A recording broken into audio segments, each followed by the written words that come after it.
Hello, I am back again. I realized I talked a lot about Ash the last video, but never actually showed him. So this is Ash, otherwise known as Ashton. He's a good little kitty. So he's been keeping me company while I'm doing these videos. All right, go ahead, be free. All right, so welcome back. We are now on module 28, and it's just applying operant condition a little bit more and comparing operant and classical conditioning. Good news, this one is short and sweet, so I'm going to try to set a goal to make it less than 10 minutes. Here we go, let's get to it. So thinking of how can operant conditioning techniques actually be applied, tons of different ways in our everyday lives, and we're going to talk about each of these. So at school, in sports, at work, at home, for self-improvement, and managing stress. So this is like a good life lesson module for you pretty much. All right, with school, operant conditioning. So again, it's voluntary learning to do something or stop doing something in order to reinforce or punish a behavior. So increase or decrease behavior. That's operant conditioning. So with school, for instance, if you get a good grade on something, you will learn that because you studied a lot the night before, you will learn to continue studying more and more in order to get good grades. That's an example for school. If you instead decided to binge Netflix really hard instead of studying a lot, you get a bad grade, that will decrease that behavior of binging Netflix instead of studying. Next, moving to sports. So behavior in sports can be shaped with operant conditioning of that term that has to do with reinforcing small successes, then gradually increasing the challenge. Think real quick, what was that term again? Rewarding successive approximations. That is shaping. So maybe first, if you're trying to teach someone how to throw a baseball or something, you might first reward them when they just kind of like underhand lob it to you or something like that. Then eventually you only reward them when they give you a nice strong overhand pitch, and eventually you'll stand super far away and only reward them after they throw it to you from really far away. That could be an example with sports. Something also with sports or other situations too that can happen is superstitions can occur. So superstitions are really just operant conditioning happening. So for example, if someone's playing baseball or softball and the player gets a hit, so they're pitched and they actually hit the ball, that's reinforcement, that's a good thing. After the behavior, which is that they tapped the bat on the plate before they hit the ball, then they might be more likely to do so again. So they learn that, oh, when I get up to bat, if I hit my bat on the plate before it's pitched, then I'm likely to get hit. So that's how superstitious behaviors occur. Or I wore that pair of blue socks when the Ravens were playing and they won. Oh, I should have said they were purple socks. And they won, so then I'm always going to wear those purple socks. That way the Ravens will always win. That's superstitious behavior because basically it's an illusory correlation, if you remember that term. There's really no correlation at all between me wearing purple socks. It has no effect on if the Ravens will win or not, but you associate it that it does, so you do that more often. Next example is in work. Rewards are most likely to increase productivity if the desired performance is both well-defined and achievable.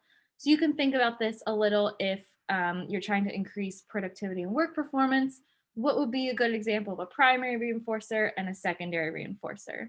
So maybe a primary reinforcer would be something, honestly, I can't think of something too good for this one, but let's say if you we could say that if we get really good sales reports this month, then we all get a pizza party or something. So the pizza is your reward. That makes everybody want to work better at their job that month.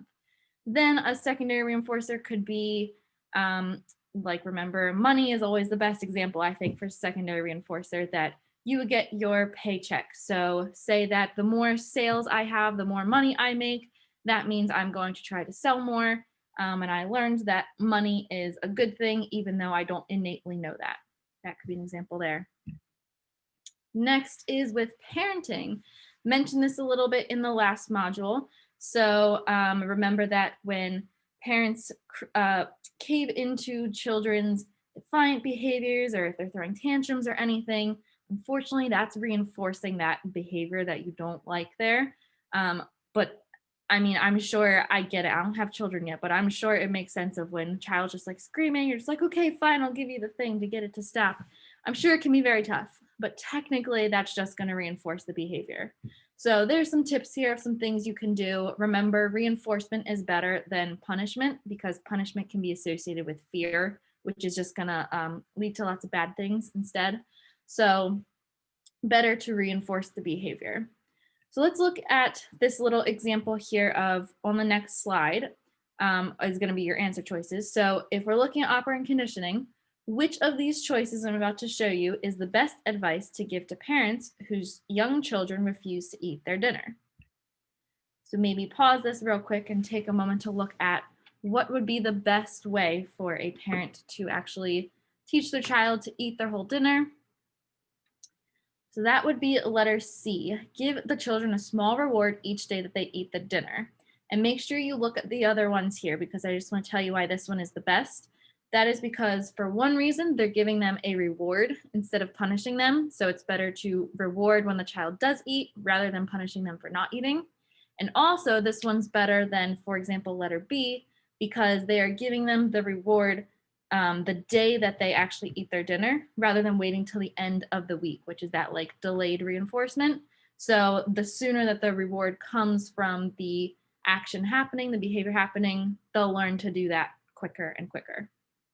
So letter C is the best option there.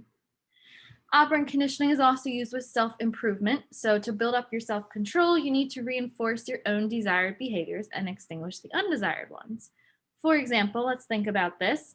If you're thinking about reinforcing your own desired behaviors, that could be, for instance, of, okay, I got to read this psych chapter before I can go do anything else.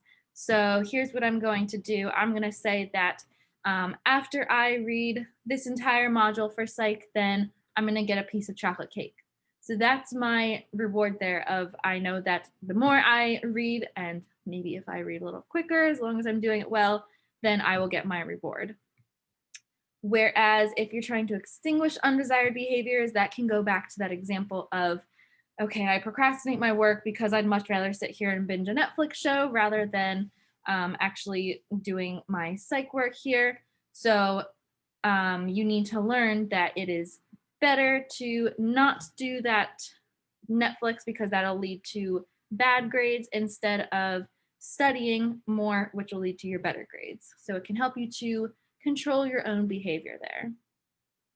So like I said, this is kind of some life skills things. So 5 steps towards learning self-control of actually being able to control your actions and not just give in to whatever is easiest necessarily. So first is to state a realistic goal in measurable terms and actually announce it to people, tell people or write it down or something. Decide when, how, and where you will work towards that goal. Monitor how often you engage in your desired behavior. Reinforce that desired behavior and reduce the rewards gradually. So remember, you don't need to reward every single time. Eventually, it can just be sometimes that you reward. It can also help with managing stress as well. This is also a really good one. So there's evidence that when we have feedback about our bodily responses, we can sometimes change those responses. So biofeedback is a main thing that we use here to help with managing stress. So I will show you here on this slide. A biofeedback system, think about if we have the word bio, we're talking about biological, and then feedback, you're getting information. So we're talking about getting information about our own bodies pretty much. So meditation is a really good example of how biofeedback can help you control your behavior. For example, I have a Fitbit here, and my Fitbit has my heart rate on it. It keeps track of my heart rate. So say I'm really anxious, I'm getting uptight about something. If I just sit there and I take some deep breaths and I really get into deep breathing and get into a state of meditation, I can actually see my heartbeat decreasing. I can see it not that elevated state of my sympathetic nervous system being engaged, but instead it being calmed and lowering so that my parasympathetic system is engaged instead. So by me actually getting to see the fact that my heartbeat is decreasing, that's biofeedback that tells me if I do this action more, if I meditate and deep breathe more, I will be able to actually be calmer and I will feel better because I can see that happening on my Fitbit. So some example like that. There's also evidence that people can control like their cholesterol or um, different things with your health and everything based on biofeedback. Lastly, here is we need to compare and contrast classical and operant conditioning. So we can give more examples of each of these things in class, but the main idea between the two that's really important to understand. A similarity is obviously they are both to help learn some kind of behavior, but with classical conditioning, the learning is involuntary and it's automatic. It just happens over time. You automatically associate two things together.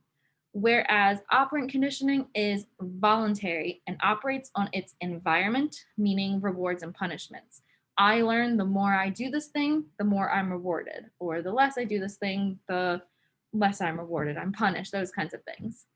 Both classical and operant conditioning have acquisition, which is that learning phase, extinction, which is when the behavior stops happening, spontaneous recovery, which is when all of a sudden the behavior starts happening again, generalization, which is where you have the same response to stimuli that are similar, even though they're not actually the same, and discrimination, which is you will not have the same response to things that are similar, stimuli that are similar. So I can tell a difference between this one thing, I won't respond to that, but I know to respond to this one.